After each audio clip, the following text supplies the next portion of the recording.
이제 브라만은 힌두교와 카스트 제도 안에서 자신들의 권력을 더욱더 굳건히 할 새로운 방법을 또 찾게 돼요. 그게 바로 종교적으로 지켜야 할 4가지 인생 목표를 정하는 거였습니다. 자, 그러면 브라만이 만든 첫 번째 인생 목표는 무엇이었을까요? 결혼 아닐까, 결혼. 결혼. 지원 씨 오답입니다. 문제 아니지 않아요? 정답해야 되나요? 오답 인생. 그냥 종교를 믿으라고 기도 매일 하라 그런 거 아닌가요? 아니죠, 기도 이런 것보다도 네. 인도 사회가 체제에 맞게 유지될 수 있도록 모든 사회 구성원들이 따라야 할 의무를 정했어요.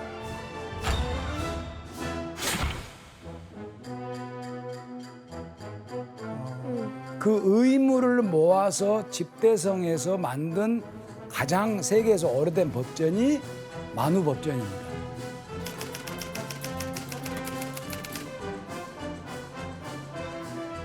법전을 보면 창조자가 카스트마다 알맞은 업을 정해 주었으며 그 스스로가 생을 반복하며 다시 태어나고 있는 것이다.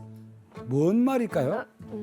태어날 때부터 그냥 맡은 바 본분을 정해진 걸 충실해라. 다 해야 된다. 네. 그러니까 브라만, 크샤트리아, 마이샤, 슈드라가 할 일을 잘 따라야 좋은 세상에 윤회를 한다는 그런 말이거든요. 그러면 신은 카스트에 따라서 어떤 의무를 부여했을까요? 먼저 브라만에 대한 내용을 규현 씨가 좀 읽어봐 주세요. 세상의 모든 것은 브라만의 것이요. 브라만은 그 태생 자체로 모든 것에 권한이 있다. 그냥 완전 특권층이네요. 이게 자기들이 써놓은 거를 마치 신이 뭐 정해준 것처럼. 맞아. 그 당시에 글을 읽고 쓸 줄 아는 게 브라만밖에 없었을 예. 거예요. 아, 진짜. 만우법전에서는 신의 권위를 빌려서 브라만의 강력한 권위를 인정을 하는 거죠. 그러면 제일 낮은 계급 슈드라에게는 어떤 의무가 있었을까요? 이 제도는 슈드라 없으면 다 무너지는 제도예요. 자, 슈드라에 대해서 어떤 내용이 적혀져 있는지 이번에도 규현 씨가 한번 읽어봐 주세요. 슈드라가 다른 계급의 이름을 무례하게 부르면 그 입에 손가락 길이 10배 되는 쇠못을 박아야 한다. 와. 슈드라의 이름은 사람들이 혐오하도록 지어라. 슈드라에게는 먹고 남은 음식, 해진 옷, 남은 곡물, 쓰던 낡은 그릇을 주어야 한다. 에레이. 난 내가 슈드라면 가만히 있지 않을 것 같은데 진짜. 다 부시고 싶을 것 같은데. 근데 이 법에 따라서 슈드라는 태어나서 죽을 때까지 비천한 이제 노예로 살면서 평생 이제 위의 계급을 이제 주인으로 섬기면서 살아야 하는 거죠. 말도 안 돼.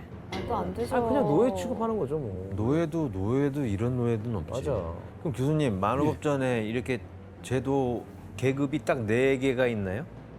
아니면 저 슈드라보다 더 밑에 계급이 있는 거예요? 예, 만우법전에 저 슈드라보다 훨씬 더 극악한 취급을 받는 또 있어? 한 계급이 등장을 합니다. 와, 그러면 뭐 어떤 뭘까요? 대우를 받아? 그러니까. 뭐냐고요? 예, 뭐 원시인 뭐 이런. 그게 바로 불가촉 천민입니다. 인도에서는 여러 가지 이름으로 불렀는데 부정 타는 사람, 닿으면 안 되는 사람 이런 뜻을 가지고 있죠. 이 사람에 대한 호칭을 통해서도 알 수 있듯이 불가촉 천민에 대한 차별은 상상을 초월합니다. 눈으로 보기만 해도 오염된 존재라고 여겼거든요. 그래서 다른 사람들이 미리 피할 수 있도록 마을에 들어올 때는 막대기를 딱딱딱 치면서 소리를 내거나 방울을 달고 들어와야 했거든요. 마을 바깥에 살았으니까. 자기가 오염됐으니까 빗자루로 자기 발자국을 이렇게 쓸면서 이렇게 이제 뒤로 엉거주춤 이제 가는 그런 것도 있었고요. 물론 옛날 만우법전 때의 이야기입니다. 자, 그렇다면 만우법전은 불가촉 천민의 의무를 어떻게 말하고 있는지. 짠달라는 마을 밖에 거주해야 한다. 낮에 돌아다니되 다른 사람들이 그를 쳐다보지 않도록 표시를 달고 다녀야 하며 밤에 돌아다녀서는 안 된다. 짠달라, 개, 돼지, 닭 등은 다른 계급이 식사하는 것을 보지 못하게 해야 한다. 와. 아니 어떻게 사람을 저렇게 대우할 수가 있어요? 아유 진짜 불가촉 전미는 인간이 이하죠. 가축보다도 거의 뭐 못한 취급을 말도 안 되는 거죠. 개돼지 말도 안 취급이에요, 되죠. 거의. 예. 신발도 못 신게 하고 다른 계급 상층 계급들이 다니는 길도 못 걷게 하고 근데 진짜 이렇게 극단적인 대우는 다른 계급 사회에서 못 들어본 것 같아요. 그치 근데 불가촉 천민이 어쨌든 똑같은 사람인데 왜 이렇게까지 뭔 죄를 지었다고 이렇게 천대를 한 거예요? 진짜. 그것은 이제 역사적으로 올라가 봐야 됩니다. 이제 굽다 왕조라고 하면 들어는 보셨을 거예요. 굽다 왕조가 이제 뭐 기원 후 4세기, 뭐 5세기, 6세기 이제 이 정도인데 굽다 왕조가 이제 영토를 넓게 정복을 하면서 기존에 딱 살고 있는 여러 원주민들을 많이 토착민들이 인도 사회에 새롭게 들어오게 되죠. 들어오는데 카스트는 4개로 이미 정해져 있었어요. 그 사람들이 들어올 수가 없어요. 그래서 새로운 계층이 만들어졌고 그게 불가촉 천민입니다.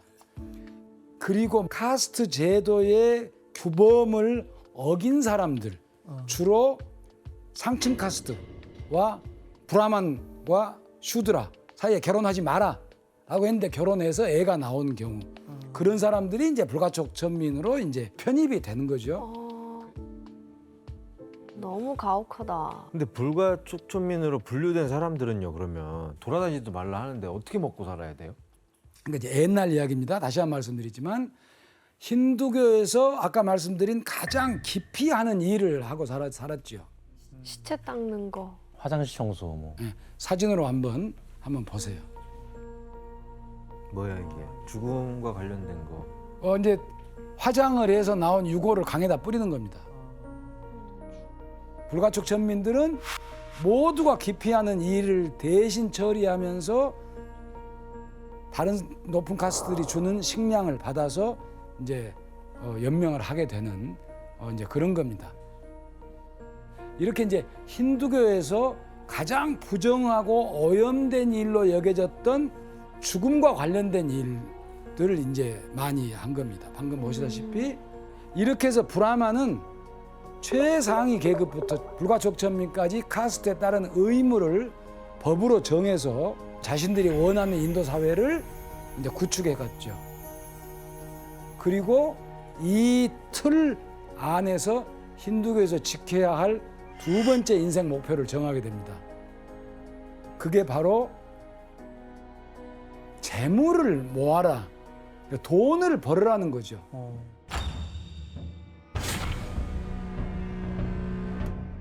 그치 근데 이게 보통 종교에서는 이런 세상에 무슨 욕심을 버리고 뭐 무소유 뭐 이런 얘기를 그치. 하는데 힌두교는 완전 반대잖아요. 네.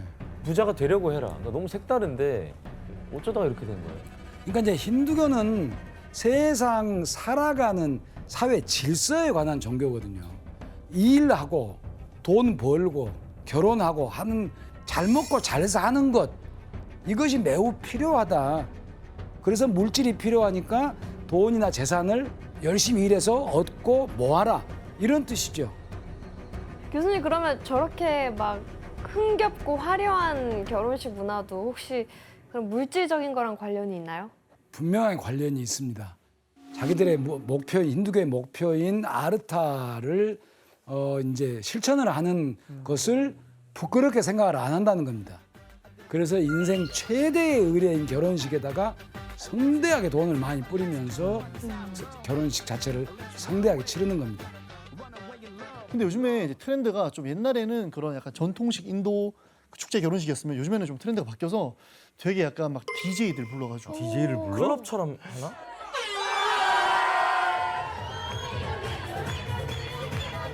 인도 클럽 음악이 진짜 좋아요. 그래요? 모르죠? 누구나 춤출 수 있어요. 그리고 막 모르는 사람도 들어가서 같이 밥도 먹고 즐길 수 있는 그런 약간 분위기라고 하는데 맞아요. 어? 그죠? 네. 축의금 안 내고요? 전혀 그 축의금과 상관없이 코리아에서 왔다고 하면은 대환영할 거예요. 와서 식사하시라고 다 이렇게 하고 되게 좋아하는 편이에요. 미스테리한 나라야. 그래서 이제 다시 이제 또 옛날로 돌아가면은요. 힌두교인이라면 카스트의 의무를 다하고 잘 먹고 잘 사는 것을 목표로 삼아야 한다고 이제 두 가지를 말씀을 드렸죠. 또 하나 뭔가를 추구하는 게 세 번째 것이 있어요.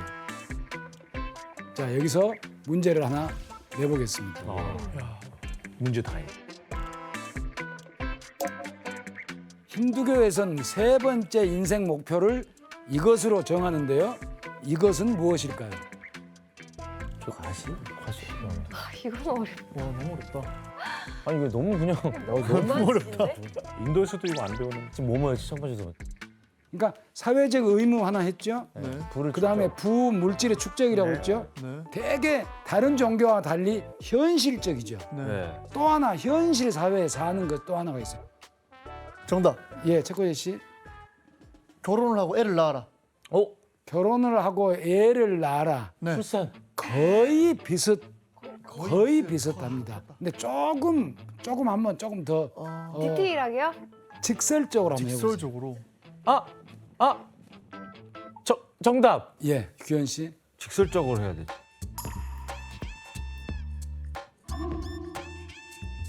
성관계. 성관계. 규현 씨 정답입니다. 네? 말도 안 돼. 와 이거 어떻게 맞췄지? 대박이다. 생각도 안 했는데 이거. 야. 이거 어떻게 맞췄어? 인생 목표가. 굉장한. 인생의 말도 안 돼. 목표가 와. 육체적 쾌락이죠. 아니 성관계죠. 인생의 목표가 성관계라고 즐겁게. 종교에서 얘기한다고요? 예, 이게 이제 힌두교예요.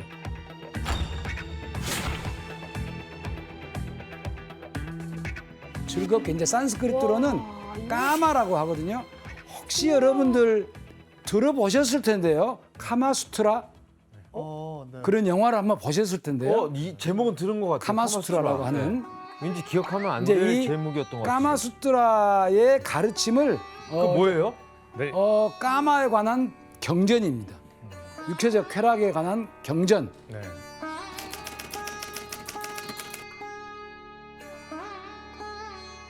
빨간 딱지 비디오의 제목 아니었나?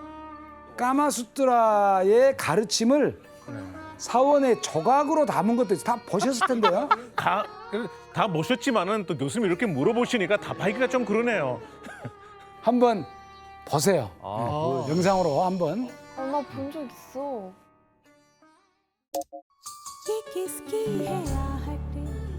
이 사원이 한 1000년 전에 만든 거예요.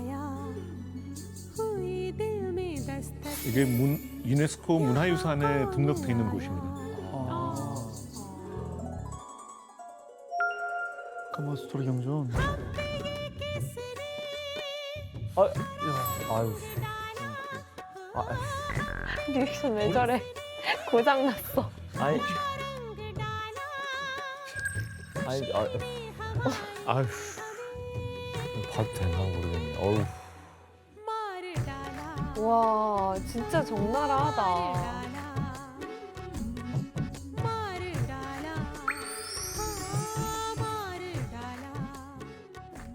아니 근데 교수님 전 잘 이해가 안 가는 게 종교라고 하면은 좀 금욕적이고 절제하고 그런 그렇지. 거라고 알고 있는데 다 반대. 힌두교는 진짜 반대네요. 예, 반대죠. 와, 그래서 이 진짜 사람들은 어이없다. 쾌락이라고 하는 것을 연구를 했죠. 종교적으로 이걸 중요하게 생각했기 때문에 반드시 고대인들은 이걸 학습을 했고 현대로 이어져 넘어오는 겁니다. 로키 씨가 그 까마수트라 사원 매니아라는 얘기가 있던데. 매니아.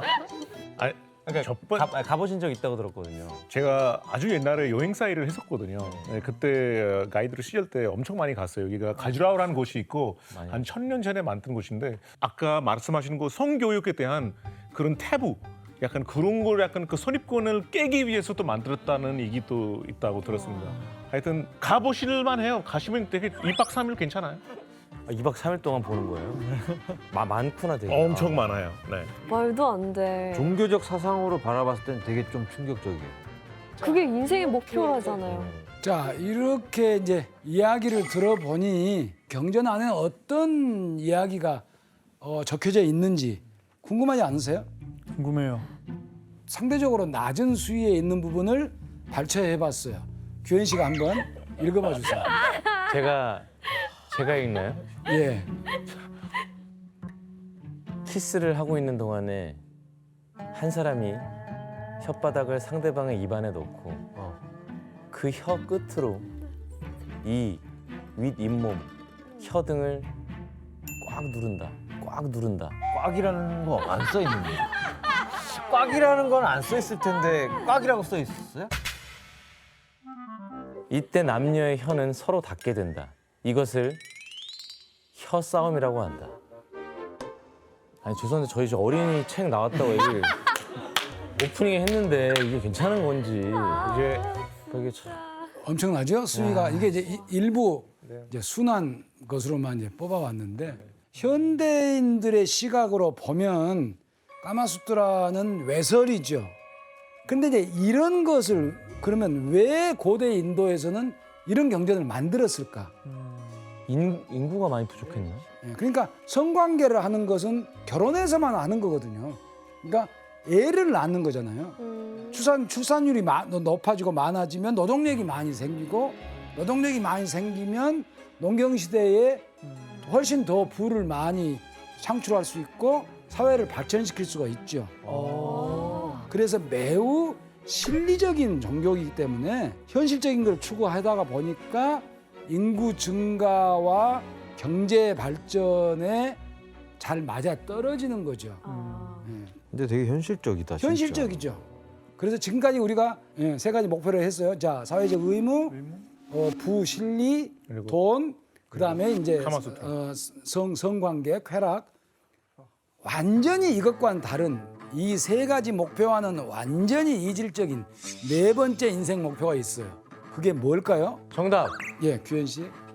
퀴즈 아닌데. 앞에 세 가지 다 지킬 필요는 없다. 에이. 규현 씨 어답.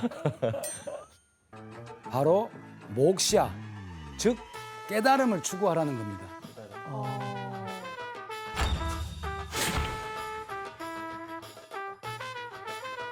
인도에 다녀보셨으면 네. 이상한 모습을 한 수행자들을 많이 봤을 거예요.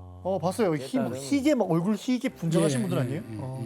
그 사람들은 사회에서 벗어나서 자신만의 깨달음을 얻기 위해서 수행한 사람들이거든요.